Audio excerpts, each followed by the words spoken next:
Hey, and welcome to the Deep Resilience Podcast. I'm your host, Melly O'Brien, and in this podcast, along with my weekly newsletter and the Deep Resilience program, we are focusing on one clear goal: translating the best evidence-based tools and the deep wisdom teachings on mental resilience into practical everyday strategies that are accessible to everyone.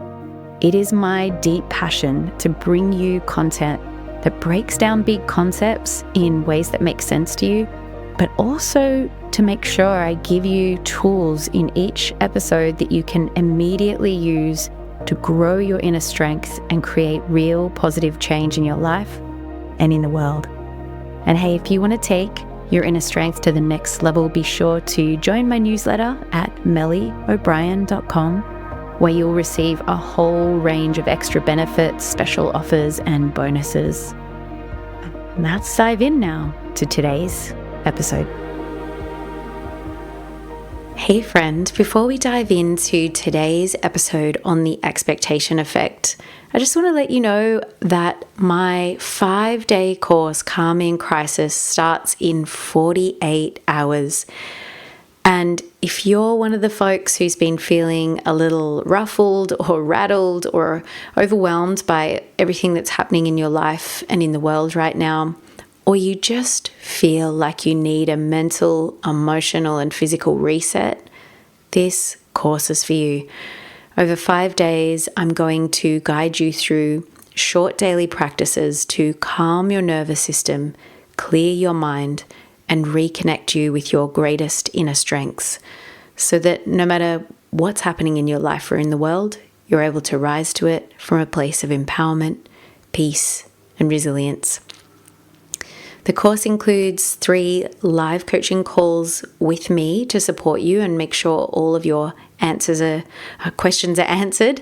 And there is an all questions asked guarantee. Even if you can't make the live calls, I guarantee that all questions from all participants will be answered. So I really created this as your support system for hard times, to make sure that you walk away from this 5 days feeling more centered, clear, and empowered, no matter what's happening around you. The course is $79 for lifetime access. So for less than the cost of one therapy session, you get powerful evidence-based tools that will last a lifetime, and a course that you can return to anytime that life gets tough to help you return to your calm center. Begins on May 1st, and I would love you to join us if this sounds like it's for you. All the details are in the show notes. Now let's jump into today's episode. So today I want to talk about something really fascinating and honestly pretty life-changing once you really understand it and harness it. It's called the expectation effect. And I want to start with a quote by David Robson. He's a science writer and the author of the book, The Expectation Effect. He says, "Our underlying beliefs about ourselves and our situations can often create a potent, self-fulfilling prophecy. I call this phenomena the expectation effect." So when I first read that statement from David, something clicked, because haven't we all experienced that? We expect a certain interaction to be stressful, and it is. We expect someone to disappoint us, and somehow they do. We expect ourselves to fail at something, and somehow we freeze up and we can't think straight and we underperform. At its core, the idea is that our expectations, our beliefs about ourselves, about others, and about life don't just influence how we feel, they actually shape what we experience. And it turns out there's science to back this up. And this is really the key takeaway. When we carry limiting or negative beliefs about ourselves, our bodies, our relationships, our future, those expectations ripple out and create this kind of self-fulfilling prophecy. So let's take a look at some real life examples from science. So In one study that David talks about in his book, a group of hotel housekeepers were told that physical tasks that they do in everyday life, like scrubbing the floors, vacuuming, changing sheets, actually really counted as exercise and was really, really good for them. That simple change in belief in this study, nothing else, there were no other changes, led to lower blood pressure, weight loss, and better health markers overall. All because their belief or their expectation shifted.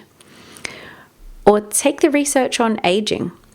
People who believe that aging brings wisdom and personal growth actually live longer. I think it's an average of 7 years in the study, which is incredible.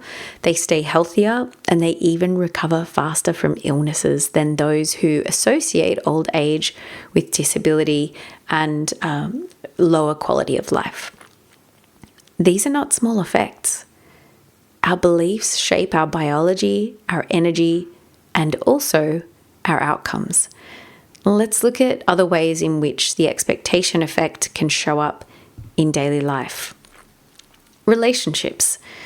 If you expect that relationships are always difficult, that you can't trust people, that they always let you down, that people are fundamentally selfish, you're going to show up a certain way in relationship.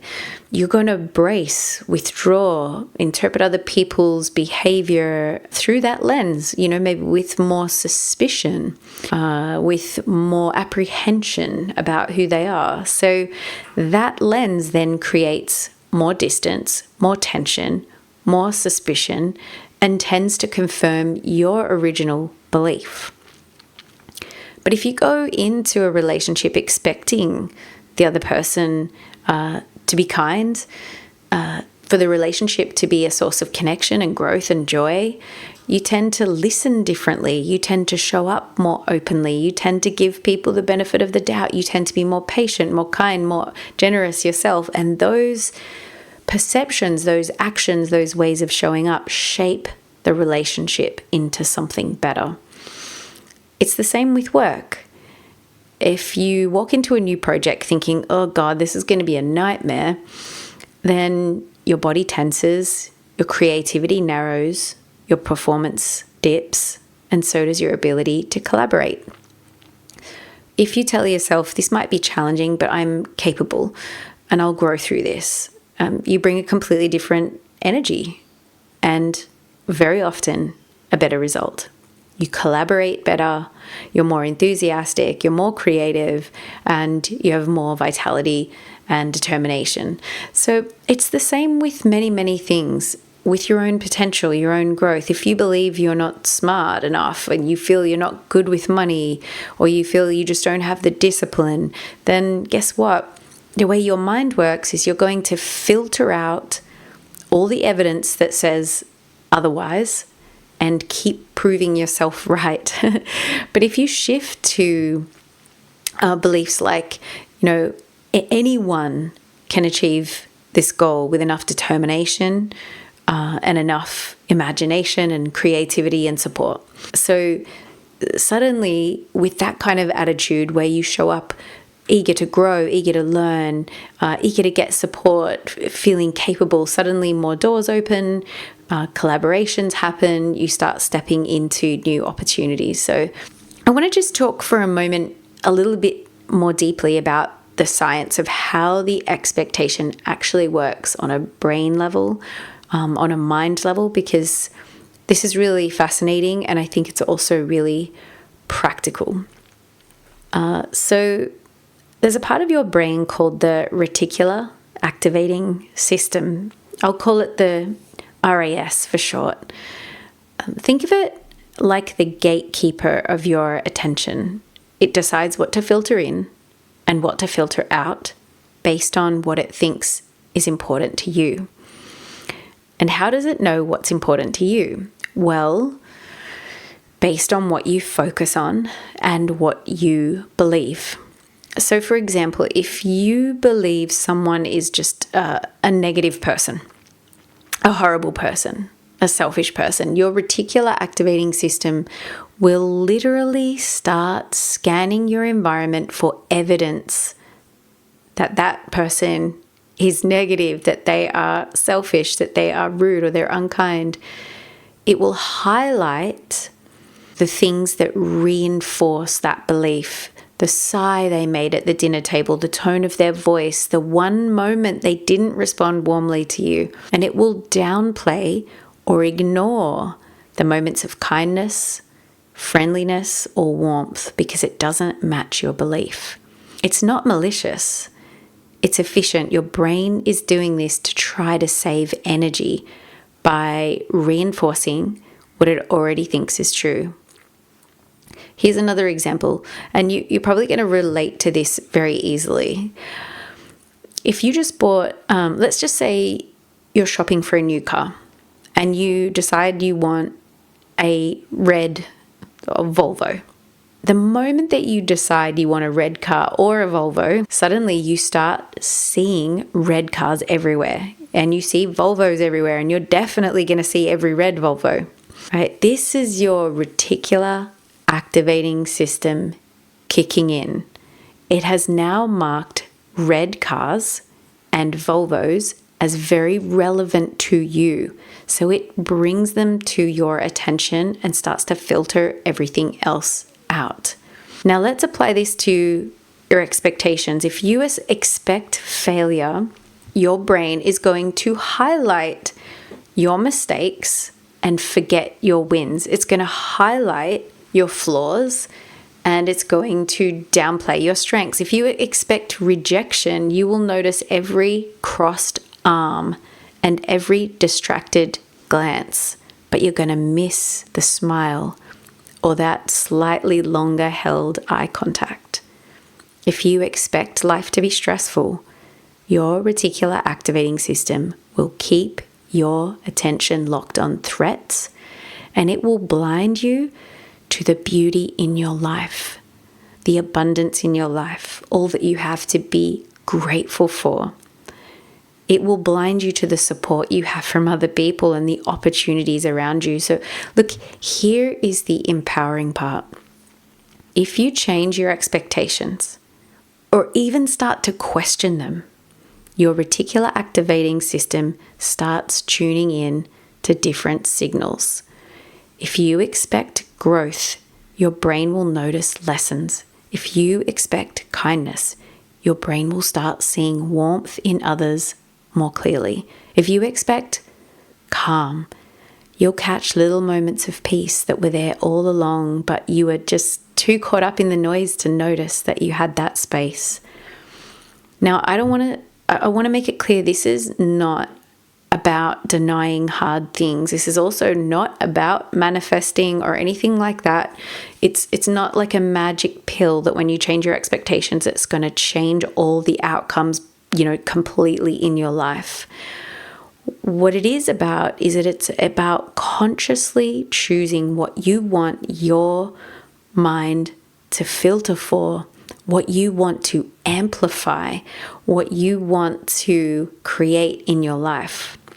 So let's talk about how you can work with the expectation effect in a way that's concrete, usable, and really, really helpful. 3 steps. Step number 1, try to pay attention to your default assumptions. What are you walking into your day expecting? What are you walking into your relationships, your work life, your projects expecting? Maybe you might even like to do a bit of journaling around this. Are you expecting that it'll be hard, that people will annoy you, that they'll let you down, that you're going to mess something up, that you're not good enough? Now, just in this first step, just catch it. Keep it simple. No shame, no judgment about this. This is about awareness. We're catching what is unhelpful so that we can find a more helpful way of navigating forward. Second step, question your assumptions, your beliefs, and your expectations wherever they are not helpful. Simply ask yourself the question, is this belief, this expectation, this assumption serving me?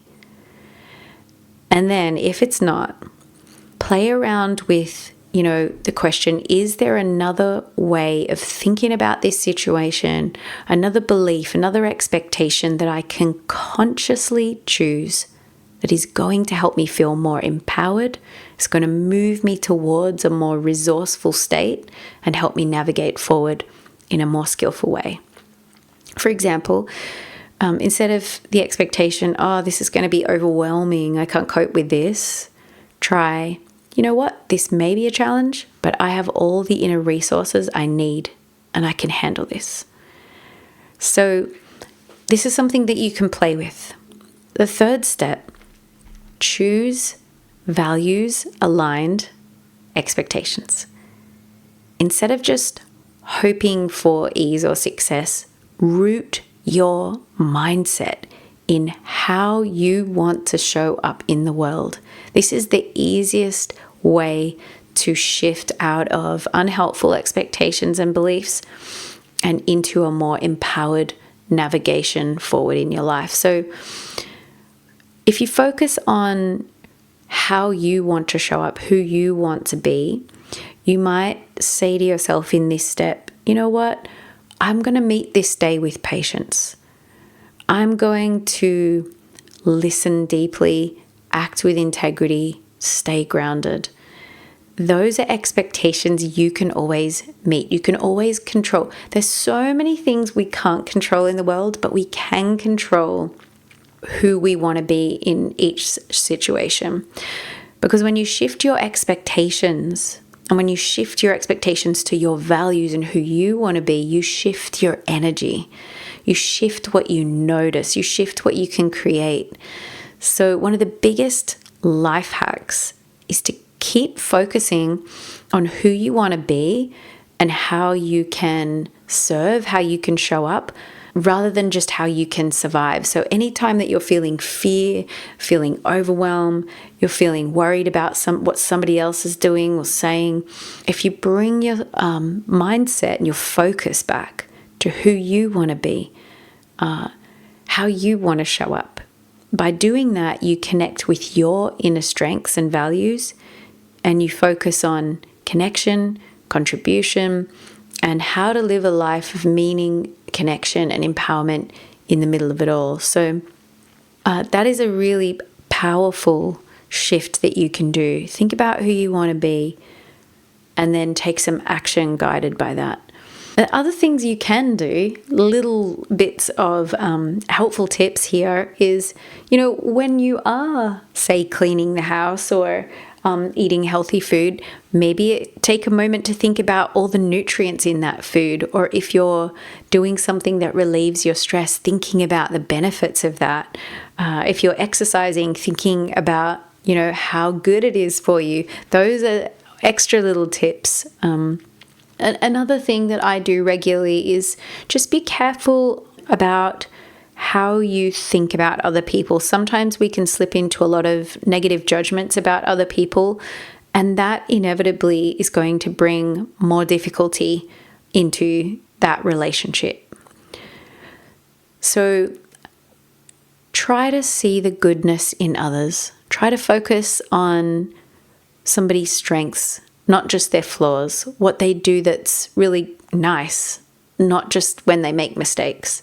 Try to focus on the goodness in that other person, and as best you can, show up with a kind of unconditional love, because one of the things that becomes apparent over time in relationships is that, the secret often to living is giving. So what you tend to give in relationships, how you show up in relationships, does tend to boomerang back. So just remembering those tips as well. More than anything, if you keep coming back to who you want to be, how you want to show up, and remember, the biggest life hack is to focus on how you can serve instead of just how you can survive, right? It'll always connect you back to your strengths and values and help you live a life of meaning in the middle of it all. Okay, so to wrap up today, Your expectations are not going to control everything that happens in your life or in the world, but they will have a very significant influence on your experience of it and the outcomes. When you change your expectations and beliefs, when you expect meaning, strength, growth, kindness, goodness, you don't just shift your mindset, you shift your emotions, you shift your actions, and you shift your outcomes. You don't just change how you think, you change how you live. So remember this week, the 3 steps. 1, notice your default assumptions, and remember when you do that, no judgment, it's just awareness. 2, question those beliefs. Is that really useful or helpful thinking that way? Is it true? 3, focus back on values-aligned expectations. If you want some more support with shifting your mindset, regulating your nervous system in a way that really sticks, we're doing that together in the Calming Crisis course. We start in just 2 days, and this is a 5-day journey that will help you master your mindset, unwind stress and anxiety, and reconnect to the strengths inside you, your calm, your clarity, your wisdom, your confidence. It's going to help you to rebuild a mindset that's empowering and not exhausting, disempowering, or defeating. Again, it's 5 daily short lessons, 3 live coaching calls with me, plus a bunch of bonus meditations and lifetime access. It's money back guaranteed. This isn't just a course, it's a deep reset and realignment with what matters.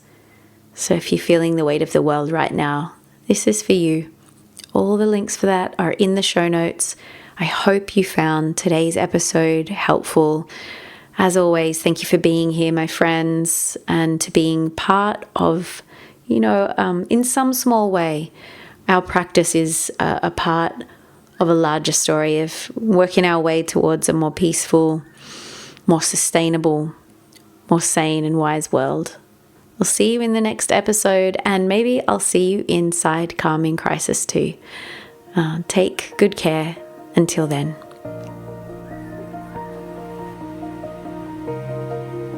If you know someone who you think might benefit from listening to this episode, share it with them. Sharing it could really help them to feel better and improve the quality of their life. And if you found this episode helpful, remember to subscribe to this podcast so that you can receive more tips on growing your inner strength and keep practicing along with us every week.